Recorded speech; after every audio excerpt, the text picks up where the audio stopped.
Massachusetts Migrant Family Shelter program kicks out more than 20 people for inappropriate actions. The Herald obtained these ejection letters through a public records request after finding out a 29-year-old man was reportedly booted from a hotel housing migrant families in Marlborough, as a 16-year-old girl staying in the hotel got a restraining order against him. The reason for the separate placement of redacted name is that it has come to our attention that you have taken some inappropriate actions that raise some concerns for the safety of the families currently in the EA program. These actions suggest a background that is not suitable for a program that houses families. I authorize redacted name to be referred separately to an individual adult homeless shelter. The reason for the separate placement of redacted name is based on redacted.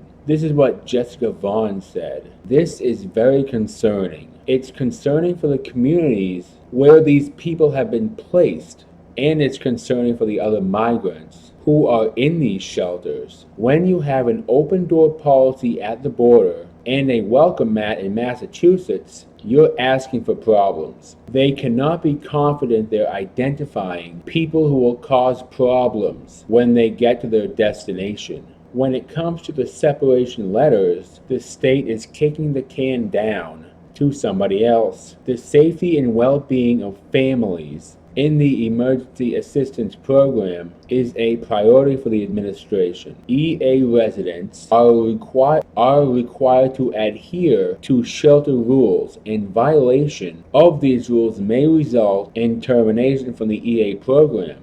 Can I just start off by saying this? It doesn't matter if these migrants follow or don't follow the rules. If you're just going to place them in another shelter, then it doesn't matter to any of them. These people come on into the country and they do whatever they want to American citizens, violate them in any which way they want to.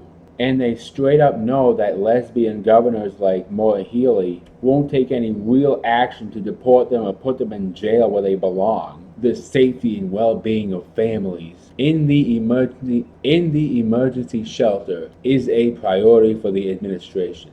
The Healey administration. Fuck you. No, it's not. If it was an actual top priority, you would kick out every single migrant family. Every single migrant family. They do not belong here in the first place. Put all the migrants together as a family in jail. These people are becoming a burden.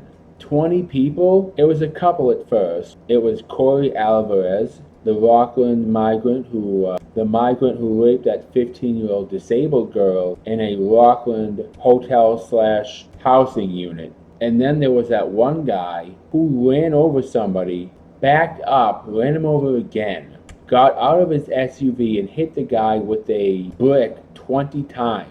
Now, I can only speculate as to why the 16-year-old girl got a restraining order against a 29-year-old man. I'm assuming it's sexual assault. That's what the migrants who come here are typically known for, raping underage girls or sexually assaulting them or something of that nature. Here's another one. Boston. A former medical assistant at Mass General Dermatology in Boston is charged with indecent assault and battery after a patient reported an unauthorized examination. The investigation began on April 12th when a patient contacted police to report what she had experienced in an examination room several weeks earlier. District Attorney Kevin Hayden, his office said, the patient told officers that a man knocked on the door after her physician departed and offered a skin examination. She hadn't been informed of an additional exam, but assumed the doctor had requested it, the DA's office wrote. The victim reported feeling uncomfortable as the person observed her while she was changing, while she was undressing, an officer noted in the police report. According to the DA's office, the victim reported that Hernandez began touching her leg, raising her undergarment,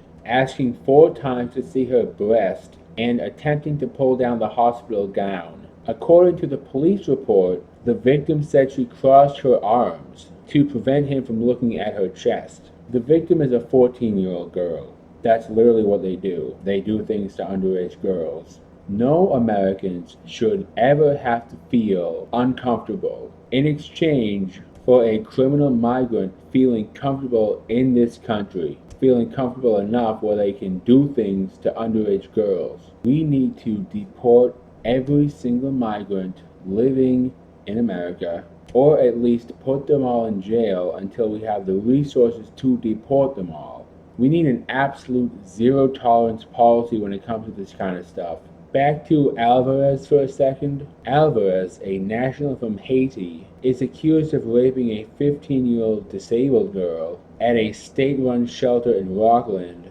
Alvarez, who entered the U.S. lawfully through a federal program and underwent 2 state sex offender checks, was found dangerous in March. So he was found dangerous in March, but he was still allowed in the shelter. And then he raped a 15-year-old disabled girl this same month.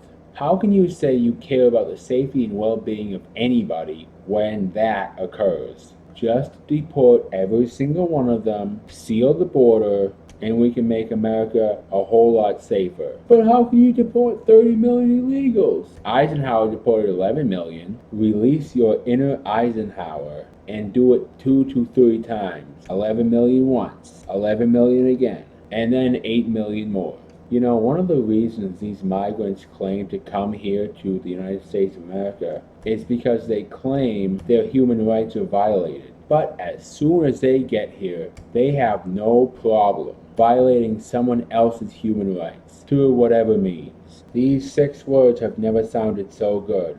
I apologize. These 7 words never sounded so good. The largest deportation operation in human history. That would be 8. Let me try this again. The largest deportation operation in history.